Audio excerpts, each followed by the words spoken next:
اور انٹروڈیوس ملتان سے ہاں، ہوئی. شاید بہت کم لوگوں کو پتہ ہے کہ میڈم نور جہاں کا تعلق بھی بہت حد تک جو ہے وہ ملتان سے نکل آتا ہے. اس کی وجہ یہ تھی کہ بچپن میں اور جوانی میں بھی، مطلب لڑکپن کی عمر جو ہوتی ہے اس میں محرم کے 10 دن میڈم نور جہاں اپنی پھپھو کے گھر ملتان میں ہوا کرتی تھی محرم کے 10 دن. اور وہاں پہ نوحہ خوانی وغیرہ جو ہے وہ سلسلہ بچپن سے ہی شروع ہو چکا تھا میڈم کا. اور ایک غالباً ان کی ایک بہن بھی ہیں جن کا نام حیدر باندی تھا میڈم نور جہاں کی، ان کا تعلق بھی ملتان سے، ان کی شادی ملتان میں ہوئی. تو میوزک کے حوالے سے بھی اب آپ کے سامنے آ گیا. اور آپ آج نے رقص کی بات کی تو پھر اگر ہم ماضی قریب کی بات کریں تو پنجابی فلموں میں بڑا نام ہے انجمن کا اور بڑا نام ہے سائمہ کا. ان کا تعلق بھی وہیں سے ہے. ریما کا تعلق بھی ملتان سے ہے، سائمہ کا تعلق بھی ملتان سے ہے، سائرہ خان کا تعلق بھی ملتان سے ہے، ثنا کا تعلق بھی ملتان سے ہے. بے شمار رقاصائیں ہیں، مطلب رقاصائیں اب تو وہ اداکاریں ہیں، یہ ایسی بات نہیں ہے. تو فنکار ہیں نا. فنکار ہیں بالکل. اور تیسری بات آپ نے کی شاعری کی. اگر شاعری کی بات کی جائے تو ملتان اس میں بھی، مطلب ہم اگر حوالہ دیں ملتان کے لکیل کے حوالے سے یا ملتان کا جو کلچر ہے اس کے حوالے سے یا ملتان کی جو لوکل ثقافت ہے شاعری ہے اس کے حوالے، تو خواجہ فرید ہمارے سامنے آتے ہیں. مطلب سرائی کی شاعری، خواجہ شریف چاچنا شریف میں پیدا ہوئے اور کوٹ مٹھن میں تھوڑے سے فاصلے پہ. ملتان سے بڑا گہرا تعلق ان کا آنا جانا رہا. ان کی جو شادی ہوئی ملتان میں، وہ جو 2 سسٹرز تھی، اور بڑی جلدی میں ہوئی. ہاں بڑی اجرت، بہت اجرت میں ہوئی. وہ ایک کا نام تھا ہوتا مائی، ایک کا نام تھا فضلہ مائی. تو ان میں سے ایک بہن سے خواجہ صاحب نے شادی کی، نکاح کیا. تو ویسے تو خواجہ صاحب کی بہت ساری شادیاں ہیں، لیکن یہ ملتان کے حوالے سے خواجہ صاحب کی یہ یادگار ایک مجھے چیز یاد آ گئی. تو اسی طرح آج بھی جو ہے وہ سرائی کی شاعری کو اگر ہم دیکھتے ہیں تو رفعت عباس جیسے لوگ ہمیں مل جاتے ہیں. اور رفعت عباس وہ شاعر ہیں جو کافی بھی لکھ رہے ہیں. ایک تو پورا پاکستان ان کو سرائی کی شاعری کے حوالے سے جانتا ہے، اور کافی لکھنے پر انہیں بہت سے مصائب کا سامنا بھی کرنا پڑا، بہت سی مشکلات بھی سامنے ہیں. کیونکہ وہ جو اس وقت خواجہ فرید صاحب کے جو گدی نشین ہیں یا جو ان کے بہت زیادہ چاہنے والے ہیں یا جو ان سے تعلق رکھنے والے لوگ ہیں، وہ یہ پسند نہیں کرتے. وہ کہتے ہیں کہ یہ دکان تو ہماری ہے کافی کی، اس دکان پہ کسی اور کا قبضہ تو ہم برداشت نہیں کریں گے. تو جب رفعت عباس نے شاعری کافی لکھنی شروع کی تو وہ لوگ شاید دشمن ہو گئے ان کے. اور وہ ایک لمبی کہانی ہے، وہ پھر کسی وقت سنائیں گے. لیکن آج بھی سرائی کی شاعری وہاں ہو رہی ہے، اور آج بھی رقص، موسیقی اور فن جو ہے اس کے حوالے سے ملتان بہت آگے ہے. اور تاریخ کے حوالے سے تو صرف مجھے کہنے کی ضرورت نہیں، پوری دنیا کو پتہ ہے کہ ملتان جو ہے وہ دنیا کے قدیم ترین شہروں میں سے ایک شہر. تو ابھی جب ہم نے گفتگو کا آغاز کیا تو ہندو تہذیب کی بات ہوئی، آپ نے ایک مندر کا ذکر کیا. اس مندر کی ہندو کمیونٹی میں اہمیت، حیثیت کیا تھی؟ وہ کہا یہ جاتا ہے، جو روایات میں ملتا ہے، یہ جو کتابوں میں، یا جہاں تک میری معلومات ہے اور میں جہاں تک میں نے پڑھا ہے، اس میں یہ ہے کہ پرہلاد مندر جو ہے وہ اس کی ایسے ہی حیثیت ہے جیسے ہمارے ہاں بہت ہی اہم مقدس مقامات کی ہے. وہ اہم مقدس مقامات جو بھی ہیں وہ سب کو پتہ ہے مسلمانوں میں. تو ملتان میں جو پرہلاد مندر تھا، وہ کہا جاتا ہے کہ ہرنکیشپ جو برہما کا جو پوتا تھا اس کا بیٹا پرہلاد تھا. اور یہ بھی کہا جاتا ہے، بعض لوگ تو یہاں تک کہتے ہیں کہ وہ خطے کا پہلا توحید پرست تھا. یہ لکھا ہے بہت سارے لوگوں نے، جو ہے وہ اپنی کتاب میں لکھا ہے. کیونکہ اس کا جو باپ تھا پرہلاد کا، ہرنکیشپ، وہ بہت ہی ظالم آدمی تھا. اور اگر اسی میں تاریخ میں ہم جائیں گے تو یہ اس وقت ہندو مذہب نہیں تھا. اب ہم یہ سارا یہ مندروں، جب بھی مندر ہمارے سامنے آتا ہے تو ہم یہ تصور کرتے ہیں کہ یہ ہندوؤں سے ریلیٹڈ ہے، یہ ہندوؤں سے اس کا تعلق ہے. نہیں، ہندوؤں کے اندر بھی بہت سارے مذاہب ہیں، فرقے نہیں، مذاہب. مطلب ہندو بالکل ایک علیحدہ چیز ہے، جین مت ایک علیحدہ چیز ہے، بدھ مت ایک علیحدہ چیز ہے. بالکل یہ مذاہب علیحدہ، عقیدے علیحدہ ہیں، عقائد علیحدہ ہیں.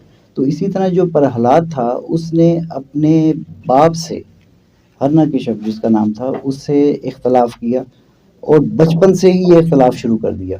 یہ جب اختلاف سامنے آیا تو جو روایت ہمیں ملتی ہیں اس میں یہ کہا جاتا ہے کہ باپ نے بہت روکنے کی کوشش کی پرہلاد کو، لیکن وہ نہیں رکا۔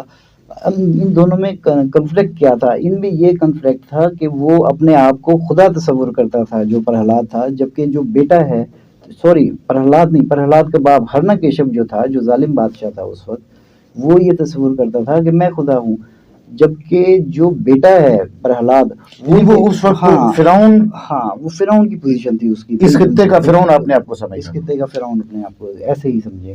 تو وہ جو تھا پرہلاد، وہ بچپن سے ہی کہنے لگا کہ نہیں، تم خدا نہیں ہو، اور تم یہ طاقت بھی نہیں رکھتے لوگوں کو جو ہے وہ لوگوں کی دیکھ بھال کرنے کی، لوگوں کے مصائب ختم کرنے کی، یا لوگوں کو پیدا کرنے کی، لوگوں کو مارنے کی، یہ طاقت تمہارے پاس نہیں ہے۔ تو اس اختلاف پر اس نے بہت سارے طریقے آزمائے کہ وہ کسی طرح راہ راست پر آ جائے، اس کے مطابق، ہرناکیشب کے مطابق، کہ وہ راہ راست پر آ جائے، حالانکہ وہ راہ بداشی طور پہ راہ راست پہ تھا۔ تو اس کے لیے اسے ایک مدرسے میں داخل کرایا گیا، جو مدرسہ ملتان میں شاید سورج کنڈ کا علاقہ ہے، وہاں پہ بہت قدیم مدرسہ ہوا کرتا تھا، جیسے آج کل گروکل ہے ہندوستان میں یا ہندو مت میں، اسی طرح کا ایک بہت ہی مشہور مدرسہ تھا، اس میں داخل کرایا گیا۔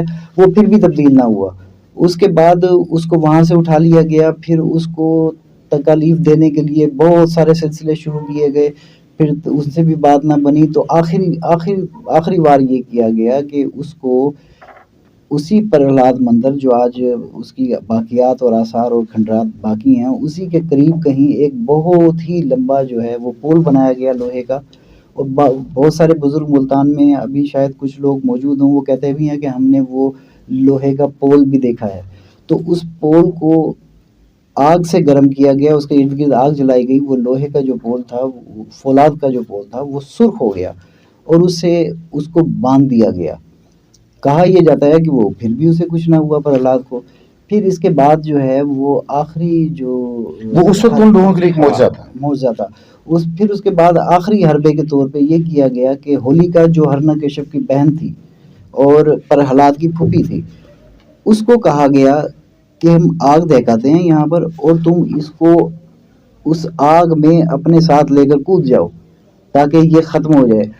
اچھا، وہ اس کو کیوں کہا گیا کہ آگ میں لے کر کود جاؤ؟ اس کا یہ کہ اس نے اپنی تپسیا سے یا اپنی ریاضت سے آگ پر ایسا قابو پا لیا تھا ہولیکا نے کہ اس کو آگ اثر نہیں کر سکتی تھی، آگ اثر نہیں کرتی تھی۔ آج بھی بہت سارے لوگ کہتے ہیں کہ آگ ہم پہ اثر نہیں کرتی، لیکن وہ ایک علیحدہ ٹاپک ہے۔ وہ ہولیکا کو آگ اثر نہیں کرتی تھی، اس کے ذمہ یہ کام لگایا گیا کہ پرہلاد کو تم گود میں لو اور آگ میں کود جاؤ تاکہ اس سے جان چھوٹے۔ ہولیکا نے وہی کیا، اس بچے کو ہولیکا نے گود میں لیا اور وہ آگ میں جا کر بیٹھ گئی، جو بھی آگ وہاں دہکائی گئی۔ لیکن پھر یہ ہوا کہ جو روایت یہ ہے کہ وہاں کوئی جو ہے وہ ایک شیر، جس کا جو ہے وہ چہرہ شیر جیسا تھا اور پیچھے سے وہ انسان جیسا تھا، کوئی اس قسم کی چیز آئی اور اس نے جو ہے اس کو دبوچ لیا اور اس کو نکال کر لے گیا آگ سے، جو پرہلاد تھا، اور ہولیکا جو ہے وہ وہاں پر بھسم ہو گئی اسی آگ میں، جس کو آگ دو مرتبہ آگ سے، ہاں 2 مرتبہ آگ سے بجی۔ تو پھر یہ کہا گیا کہ ہاں، پھر اس خوشی میں، کیونکہ پرہلاد بچ گیا، اسی خوشی میں ہولی منائی گئی، جو دنیا کی پہلی ہولی تھی۔ تو یہ وہ روایت ہے جس روایت سے آج تک ہولی چلی آ رہی ہے، کیونکہ اس پھوپھی کا نام، جو پرہلاد کی پھوپھی تھی، اس کا نام ہولیکا ہے۔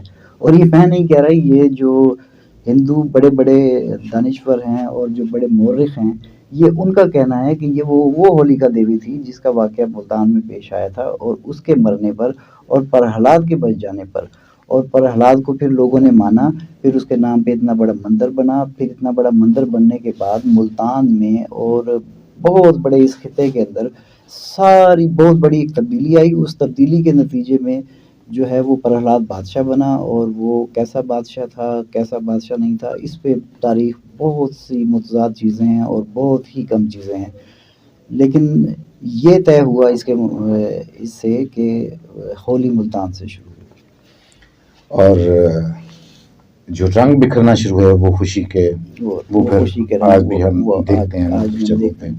اور ناظرین، مرزا صاحب سے ہم نے کوئی شعر ابھی تک نہیں سنا، وقت کی کمی ہے. یہ بات خاص طور پر جب ملتان سے شروع ہوئی ہے اور مرزا صاحب سے ہوئی ہے تو ایک نشست میں یہ پوری نہیں ہوگی. ہم دوسری نشست ان کے ساتھ کریں گے، اور تب تک اجازت لینے سے پہلے مرزا صاحب سے یہ درخواست کریں گے کہ کم از کم ہمیں ایک شعر تو عطا فرمائیں. جی ضرور. وہ ایک بدنام شعر ہے میرا، وہی سنا دیتا ہوں. ہم اس کو پاکیزہ کر لیں گے. جی. فاصلے باہم مٹاتی تھی کبھی، فاصلے باہم مٹاتی تھی کبھی، یہ سڑک دلی بھی جاتی تھی کبھی. بہت خوب جی مرزا صاحب، یہ تو ہم اب چاہتے ہیں کہ ایک پاکیزہ شعر بھی سنایا. یہ تو فاصلوں کی بات ہے نا، دلوں کو قریب لانے کے بارے میں. دلوں کو قریب لانے، حسرت، امید، خواہش. وہ سنا دیتے ہیں. دور رہنا اس عاشقی سے میاں، دور رہنا اس عاشقی سے میاں، غم گزرتا ہے اس گلی سے میاں. بہت خوب جی. اور بات ملتان کی اور سرائکی کی نہ ہو تو ایسا تو ہو نہیں سکتا کہ آپ کو کوئی سرائکی شعر یاد نہ ہو، خواجہ غلام فرید کی کوئی شعر یاد نہ ہو. قسم سے یاد نہیں ہے. یہ آپ ایسے نہ کریں. ہاں مجھے رفت عباس صاحب کا ایک شعر یاد آ رہا ہے، وہ میں سنا دیتا ہوں. 5000 سال تو اساں ویڑی نہیں سے ویچی، 5000 سال تو اساں ویڑی نہیں سے ویچی، اے حاکم کون ہوندے ساڈے دریا ویچن والے. واہ واہ واہ. ناظرین، یہ جو 5000 سال سے ویڑی نہ بیچنے کی بات ہے اور 5 دریا بک گئے، ان کو ہم دیکھتے ہیں، محسوس کرتے ہیں. اس کو دانشور اور شاعر ہی سمجھ سکتا ہے. ہماری یہ گفتگو انشاءاللہ اگلی نشست میں بھی جاری رہے گی.